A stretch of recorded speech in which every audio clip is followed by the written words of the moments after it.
অবশ্যই আশা আছে এবং বিচার প্রক্রিয়া অনেকটা এগিয়ে গিয়েছে। গত 25শে নভেম্বরের অর্ডার কপি পর্যন্ত আমার কাছে লেটেস্ট আপডেট আছে এবং আমি ফ্রিকুয়েন্টলি শিয়ালদহ কোর্টে নিজেও ফিজিক্যালি উপস্থিত থাকছি, যতটা সম্ভব সঠিক তথ্য জানবার চেষ্টা করছি এবং অবশ্যই বিচারের আশা আছে, খুব শীঘ্রই আসবে। একটু সময় লাগছে, অনেকেই ভাবতে পারে যে কোর্ট কি ঘুমোয়, তা ঘুমোয় না। তার কারণ হচ্ছে যে টোটাল নাম্বার অফ প্রসিকিউশন উইটনেসের সংখ্যা 50+। এবার এটা এক্সক্লুসিভ নয়, এটারও বাড়তে পারে। কেন এত উইটনেস? তার কারণ বিভিন্ন ধরনের, সেখানে ডাক্তার আছে, অন্য কর্মচারী আছে, তার বন্ধু বান্ধব আছে, কলিগস আছে, মা বাবা আছেন, ফরেন্সিক স্পেশালিস্টরা রয়েছেন, বিভিন্ন রকম উইটনেস থাকে। সে তার মধ্যে প্রায় 20-25 জনকে অলরেডি করা হয়ে গেছে, আরো খানিকটা চলছে। কিন্তু এই 20-25 জন উইটনেস হয়ে যাওয়ার পরে কিন্তু একটা ক্লিয়ার ডিরেকশন পাওয়া যাচ্ছে যে বিষয়টা কোন দিকে যাচ্ছে। এই সঞ্জয় রায়, তিনি মানে ক্রাইমের সাথে সরাসরি যুক্ত। 25শে নভেম্বরের অর্ডার কপিতে একদম ক্লারিফাই হয়ে গেছে যে পোস্টমর্টমটা সঠিকভাবে হয়েছিল এবং তার সাথে অভিযুক্তের বয়ান টয়ান মিলিয়ে, এক্সামিনেশন, ক্রস এক্সামিনেশন মিলিয়ে একটা খুব প্রোডাক্টিভ জায়গায় আছে এবং অর্ডার কপিতে লিখে দিয়েছেন যে কোর্ট যথেষ্ট স্যাটিসফ্যাক্টরি একটা জায়গায় রয়েছে, যে খুব তাড়াতাড়ি তারা এই মানে জাস্ট ডিসিশনটার দিকে তারা চলে আসবে। ফলে একেবারেই বিচারের আশা রয়েছে। প্রত্যেক দিন শিয়ালদহ কোর্টে রেগুলারলি দুপুর 2টোর পর থেকে এই মামলাটা শোনা হচ্ছে এবং টানা শোনা হচ্ছে প্রায় 2টো থেকে একেবারে 5টা, 5:30 কোর্ট আওয়ার পর্যন্ত নিয়মিত বিচারপতি শুনছেন এবং শুনবেন। এখন এটা কনস্ট্যান্টলি চলবে, তার কারণ স্পিডি ট্রায়াল এই মামলাটায় করার জন্য কিন্তু একেবারেই বদ্ধপরিকর বিচার ব্যবস্থা। ফলে এ নিয়ে হতাশ হওয়ার কিছু নেই। এবার বিধানসভা উনি কেন গেছেন সেটা আমি বলতে পারবো না, সেটা তার ব্যক্তিগত ব্যাপার, কিন্তু ট্রায়াল প্রক্রিয়া স্বচ্ছভাবে হচ্ছে। সঠিক পদক্ষেপ হলো? দেখুন, সেটা একেবারেই তার ব্যক্তিগত ব্যাপার। তিনি কোনো দলের সাহায্য নেবেন কিনা, তিনি কোনো কোর্টের সাহায্য নেবেন কিনা, এখনো পর্যন্ত কোর্টে উনি এই নিয়ে কোনো অনাস্থা প্রকাশ করেছেন বলে আমার কোনো অর্ডার কপিতে আমি দেখতে পাচ্ছি না। যে কমপ্লেনেন্টের অ্যাডভোকেটরাও থাকছেন, এখনো পর্যন্ত তারা বলেননি যে তারা যে প্রক্রিয়া হচ্ছে বা সিবিআই যা তদন্ত করছে বা কলকাতা পুলিশ যা করেছিল সেগুলো নিয়ে তারা নিরাশ কিংবা তারা মানে তদন্ত প্রক্রিয়া ব্যর্থ, এরকম কোনো কথা এখানেও বলা হয়নি, দিল্লির সুপ্রিম কোর্টেও এই কথা বলা হচ্ছে না। ফলে আমরা মানে এটা নিয়ে নিশ্চিত যে বিচার আসবে। এবার তিনি যদি মনে করেন যে কোনো বিরোধী দলনেতার সাথে মানে তার কোনো সহযোগিতা, তাকে কোনো অ্যাডেড অ্যাডভান্টেজ দেবে, সেটা সম্পূর্ণ তার পারিবারিক ব্যক্তিগত সিদ্ধান্ত। এখানে হ্যাঁ না ইত্যাদি বলবার আমার কোনো জায়গা নেই। কিন্তু আমি এইটুকু একজন ছাত্র গবেষক হিসেবে কথা দিতে পারি এবং যতদূর আমি আপ টু ডেট রাখছি নিজেকে এই পার্টিকুলার কেসটা নিয়ে, যে এটার জাস্টিস অবশ্যই আসবে। আমার একটা প্রশ্ন আছে ক্ষেত্রে, একদম উপনির্বাচনের ফলাফল সামনে আসতেই শাসক দলের তরফ থেকে, শাসক দলের পক্ষ থেকে পার্থ ভৌমিক তৃণমূল সাংসদ, তিনি বলেছিলেন যে আমার বোনের মৃত্যুটা নিয়ে যারা রাজনীতি করলো, আমার বোনের মৃত্যুর বিচার চাই, কিন্তু যারা রাজনীতি করলো সেটা ঠিক না, এবং রাজনীতি করে মমতা বন্দ্যোপাধ্যায়কে যারা কাঠগোড়া দাঁড় করলো তাদেরকে ধিক্কার জানান। কি বলুন? না, সে দেখুন, সে তার রাজনৈতিক বক্তব্য রেখেছেন, এই নিয়ে আমার কোনো কমেন্ট করা উচিত নয়। মমতা বন্দ্যোপাধ্যায় রাজনৈতিক ব্যক্তিত্ব, তাকে যদি আক্রমণ করতে হয় তো রাজনৈতিক ভাবেই করতে হবে। মানে সঞ্জয় রায় প্রাইমা ফেসি অ্যাকিউজ, সে আমরা সকলেই জানি। আমি শুরুতে যখন কেস ডায়েরি প্রথম অ্যাক্সেস আসে, আমি প্রথমের দিকে এই চিকিৎসকদের আন্দোলনে একটু মিসলিড হয়ে গিয়েছিলাম, সেটা আমার আরো ভেরিফাই করা উচিত ছিল। আমিও প্রথমে ভাবছিলাম যে লার্জার কনস্পিরেসির কথা, কিন্তু এই লার্জার কনস্পিরেসির তত্ত্ব যদি খারিজও হয়ে যায়, আমাদের মাথায় রাখতে হবে সঞ্জয় রায় একজন সিভিক ভলেন্টিয়ার ছিলেন। তিনি কর্মরত একজন পুলিশ কিভাবে চাকরি পেলেন? একজন এরকম কমপ্লিটলি মানে নার্কোটিক্স পারভার্ট, এরকম নেক্রোফিলিক একটা লোক, যে আদ্যন্ত নেশায় ডুবে থাকে, সে পুলিশে চাকরি করতো এবং কলকাতা পুলিশের আউটপোস্ট রয়েছে আরজি করের বাইরে, সেখানে একটা সরকারি প্রতিষ্ঠানে ঘটনাটা ঘটেছে। ক্রিমিনাল যেই হোক না কেন, সে সঞ্জয় হোক আর অন্য কেউ হোক, XYZ যে কোনো মানুষ, তার যা বিধানে যা শাস্তি লেখা আছে হবে, সেই নিয়ে আমার বলার কিছু নেই। কিন্তু ঘটনা হচ্ছে যে এই ব্যক্তি তো হঠাৎ করে ঢুকে পড়লো কি করে? দীর্ঘদিন ধরে তো অ্যাক্সেস রয়েছে। সন্দীপ ঘোষ আর সঞ্জয় রায়ের মধ্যে তো এই যে দারুণ বন্ধুত্ব, এটা তো অলরেডি এস্টাবলিশ ট্রায়াল। তাহলে এটা নিয়ে এত মানে নিজেকে ডিফেন্ড করবার কি আছে? আরজি কর একটা দুর্নীতির আতুর ঘর। এবার সেই দুর্নীতির মামলা কতটা কি হবে, সেটিং হয়ে যাবে, সেটা আমি জানি না, কিন্তু দুর্নীতি হয়েছে, দুর্নীতি হয় এবং এই দুর্নীতির টাকা পার্টি ফান্ডে ফিট করানো হয়, এটা সকলেই জানে। যে বলবে যে সে জান না, কি বলবো, আমার এখানে বলবার কিছু। আমি মুখ খুললে সরকার পড়ে যাবে, একদম প্রিজন ভ্যানে ওঠার সময় এবার চিৎকার করলেন বিকাশ মিশ্র।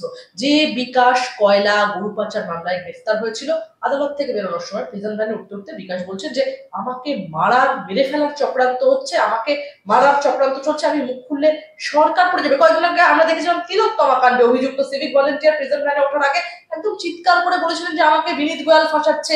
এবার ফের প্রিজন ভ্যানের থেকে বিস্ফোরক অভিযোগ করলেন অভিযুক্ত বিকাশ মিশ্র। দেখুন, এটা তৃণমূল কংগ্রেসের আমার ধারণা একটা অলিখিত, ওদের একটা, আমরা যেরকম চাকরিতে যাই আমাদের তো সিভি দিতে হয়, আমার মনে হয় তৃণমূলের একটা অলিখিত প্রোটোকল আছে যে আপনাকে যদি তৃণমূলে হায়ারার্কিতে উঠতে হয় তাহলে আপনাকে প্রিজন ভ্যান চাপলে এই ধরনের কথাবার্তা বলতে হবে। আমরা কুণাল ঘোষকে দেখেছি, সঞ্জয় রায়কে দেখেছি, এতে দেখে তারপরে এখন এই বিকাশ বাবুকে দেখছি, তো এগুলো হবে, এটা নিয়ে কোনো অসুবিধা নেই। কিছুদিন বাদে ছাড়া পেয়ে গেলে দেখবেন হয়তো মুখপাত্র হয়ে বসেছে বা কোনো একটা এমএলএ টিকিট পেয়ে গেছে, কি হবে আমরা জানি না। কিন্তু এই কথা তো সত্যি, মানে কুণাল ঘোষ এখন তৃণমূলের মুখপাত্র হয়ে বসেছেন বলে তাকে তৃণমূলের জয়গান গাইতে হয়, কিন্তু তিনি যে সারদা চিটফান্ডের সাথে জড়িত এবং সেই চিটফান্ডের টাকাগুলো কোথায় কিভাবে যেত তিনি খুব ভালো করেই জানেন। তিনি এখন তাকে জেলের বাইরে থাকতে হবে বলে তিনি প্যাট্রনেজের হিসেবে কাজ করছেন, নিজের পিঠ বাঁচাতে সারাক্ষণ রুলিং ডিসপেন্সেশনের জয়গান গাইছেন।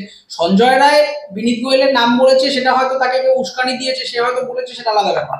কিন্তু সঞ্জয় রায় তো এটাও বুঝতে পারছে যে তাকে কিভাবে, মানে তাকে দিয়ে দীর্ঘদিন ধরে এই ক্রাইম গুলো করানো হয়েছে, আজকে এরকম একটা হিনাস ক্রাইম যখন হয়ে গেল তখন আমরা সেটা আলোতে এলো বলে এত কথা বলছি। দিনের পর দিন মৃতদেহ চুরি হয়েছে, টেন্ডার জালিয়াতি হয়েছে, এবং এই সঞ্জয় তো মাঝে মধ্যেই সেখানে যেত, সে তো বারবার বলেছে এই কথা। সন্দীপ ঘোষ তো নিজেও স্বীকার করেছে, তার সাথে এই বন্ধুত্ব আদালতে স্বীকার করেছে। তো তার মানে এখন তার একটা রাগ তৈরি হচ্ছে যে যারা উপরে বসে রইল তারা উপরে বসে বসে মজা দেখছে, আর আমাকে দিয়ে এইগুলো করানো হলো, এখন আমি ফেসে গেলাম, যাবজ্জীবন হবে কি ফাঁসি হবে আমি জানি না। কিন্তু এই মানে এই বিকাশ বলুন, সঞ্জয় বলুন, কুণাল ঘোষ বলুন, যাকেই বলুন না কেন, এরা তো প্রত্যেকেই আলটিমেটলি একটা সময় পরে যখন প্রথম জেলের ধাক্কাটা খায়, জেল তো একটা কঠিন দুনিয়া, যখন এই আদালতে ধাক্কাটা খায় তখন তারা বুঝতে পারে যে আরে আমি ফালতু ফেসে গেলাম, আমি তো অন্যের বদান্যতায় কাজ করছি না। ওই যে টাকাগুলো তুলতে 100 টাকা তুললে তো 75 টাকা পার্টি ফান্ডে দিতে হতো, এটা তো ভেবে নেওয়ার কোনো জায়গা নেই যে ও যেটা করতো ঠিক কাজ করতো। ফলে সেই জায়গা থেকে আজকে ওরা যেটা বলছে সেটা আমার মনে হয় একটা প্রমোশনাল স্ট্র্যাটেজি। কিন্তু পার্টিতে যে এই টাকাগুলো গেছে এবং এই কয়লা চুরি, গরু চুরি, যে যা চুরি হয়ে যাক না কেন, এর সাথে যে রুলিং ডিসপেন্সেশনে খুব ক্লোজ কানেক্ট আছে এটা সকলেই জানে। একদম প্রতিবাদের মুখ থেকে একবারে বিজ্ঞাপনের মুখ, কিঞ্জল নন্দকে সুবিধাবাদী তকমা, কি বলবেন? কারণ কোথাও কি ডাক্তারদের অরাজনৈতিক এই আন্দোলন উপনির্বাচনে মাইলেজ দিল তৃণমূলকে? দেখুন, প্রথম কথা হচ্ছে ডাক্তারদের অভ্যন্তরীণ কলহ এবং এই সরকারের সাথে তাদের যে একটা কোথাও গিয়ে নমনীয় সখ্যতা, সেটা কোথাও গিয়ে অবশ্যই সরকারের মানে অ্যাডেড অ্যাডভান্টেজ দিয়েছে। এবং কিঞ্জল নন্দ তিনি নিজে একজন অভিনেতা, মানে এই আন্দোলনে আসার আগেও তিনি খুবই জনপ্রিয়, বহু ফিল্মে কাজ করেছেন, বহু বিজ্ঞাপনে কাজ করেছেন, এটা তার প্রথম নয় এবং এটা তো তার জীবিকা, মানে এটা তাকে তো করতেই হবে, তৃণমূল তো তাকে আর খাওয়াবে পড়াবে না, তাকে এই কাজগুলো করতে হবে। তার মানে কি এই যে তিনি একটা রেপ বা ধর্ষণকে সাপোর্ট করবেন? তা তো হয় না। এখন তাই যদি হয় তাহলে আমরা তো মানে মিড ডে মিলে চুরি দেখি, তারপরেও মিড ডে মিলে তো মমতা বন্দ্যোপাধ্যায়ের হোর্ডিং এর ছবি দেখি, তাহলে তার ছবি দেখি কেন? আমরা তো রেল দুর্ঘটনার পরেও দেখি প্রধানমন্ত্রী বা রেলমন্ত্রীর হোর্ডিং ঝুলছে, তাহলে তো বলতে হয় যে রেলমন্ত্রী আপনি আবার বিজ্ঞাপনে ছবি দিচ্ছেন না।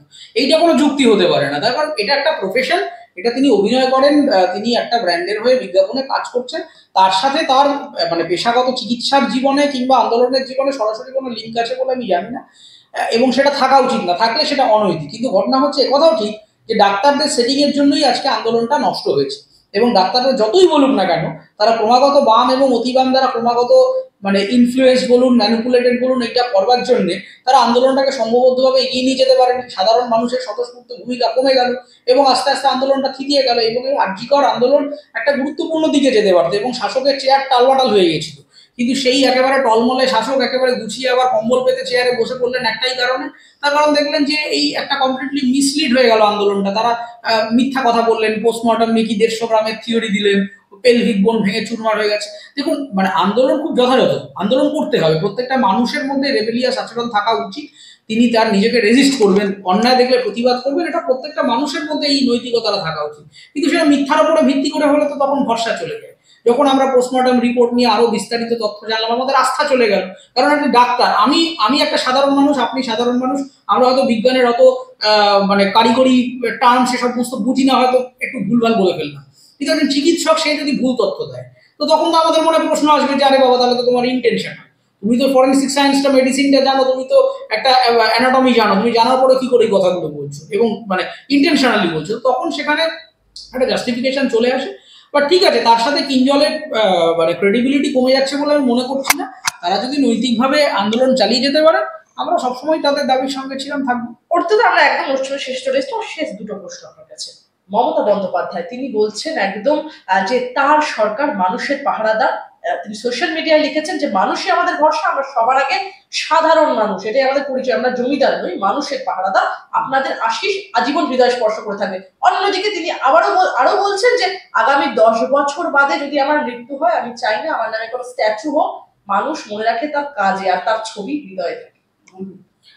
না, প্রথমত দেখুন, মমতা বন্দ্যোপাধ্যায় 10 বছর কেন, আরো দীর্ঘদিন বাঁচুন, তার প্রতি আমার সশ্রদ্ধ প্রণাম এবং তার দীর্ঘায়ু কামনা আমি করছি। কোনো মানুষের মৃত্যু নিয়ে আমি কথাই বলতে চাই না, এটা একটা খুব কষ্টকর জিনিস। কিন্তু ঘটনা হচ্ছে যে এইগুলো তো মার্কেটিং এর ব্যাপার, এগুলো নিয়ে কি বলবো। উনি মানুষের সরকার বলেই তো মানুষের থেকে টাকা ঝাড়েন।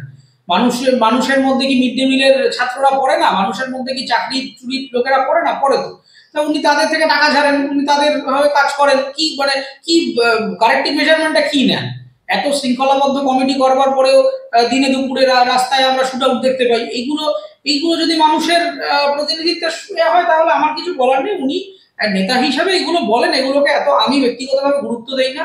তার কারণ গ্রাউন্ড লেভেলে কি লেভেলে করাপশনটা ছড়িয়ে গেছে এবং বিভিন্ন রকম ক্রিমিনালদের হাতে কিভাবে ক্ষমতা উঠে গেছে সেটা আমরা দেখেছি এবং সেটা কালো দিকে ইঙ্গিত দিচ্ছে। বাট ঠিক আছে, এটা নিয়ে আলাদা করে এত চর্চা করা। মমতা বন্দ্যোপাধ্যায় কি তাহলে চাইছেন যে সর্দার বল্লভভাই প্যাটেল বা সবার সম্মতি যেরকম একটা স্ট্যাচু হচ্ছে সেই স্ট্যাচু পশ্চিমবঙ্গ স্থাপন করা হোক? কোথাও কি একটা ইঙ্গিত দিলেন? দেখুন, ও তো স্থাপন করার আছে নাকি বাংলায়? মানে এখন তো সিংহের স্থাপক হলেও সেখানে লিখে দেওয়া হয় মমতা ব্যানার্জির অনুপ্রেরণায় হয়েছে। উনি তো নিজে নার্সিসিস্ট একজন ব্যক্তিত্ব, সেটা তো ওনার বিভিন্ন কাজে কর্মেই প্রমাণিত। মানে কোনো বিধায়ক একটা বাস স্ট্যান্ড ওপেন করলে ওনার নাম না থাকলে সেটা হয় না। ফলে আলাদা করে স্ট্যাচু আর বানানোর কি আছে? ফিল্ম ফেস্টিভ্যাল হবেই তো, আগামী সপ্তাহে ফিল্ম ফেস্টিভ্যাল হবে, দেখবেন উত্তম কুমারের ছবি খুঁজে পাবেন না, কিন্তু 15টা মুখ্যমন্ত্রীর ছবি আপনি পেয়ে যাবেন। তো উনি তো নিজেই নিজের মার্কেটিং করেন। তো তারপরে আবার আমার ছবি থাকবে না, এই থাকবে না, এই সমস্ত বলে লাভ নেই। তৃণমূল কংগ্রেসের প্রত্যেকটা প্রকল্পের মধ্যে দলের সিম্বলের থেকে মমতা বন্দ্যোপাধ্যায়ের ছবিটা সবসময় বড় থাকে। আপনি যে কোনো হোর্ডিং স্টাডি করবেন, দেখবেন টপ রাইটে বা টপ লেফটে কোথাও একটা জোড়া ফুলটা ছোট করে আছে, কিন্তু মমতা বন্দ্যোপাধ্যায় গোটা স্ক্রিনটা জুড়ে আছেন। তো এটা ওনার শুরু থেকে মার্কেটিং স্ট্র্যাটেজি। উনি নিজেকে বেশি হাইলাইট করেছেন দলের থেকে, সেই জন্যই তো দলের এই অবস্থা।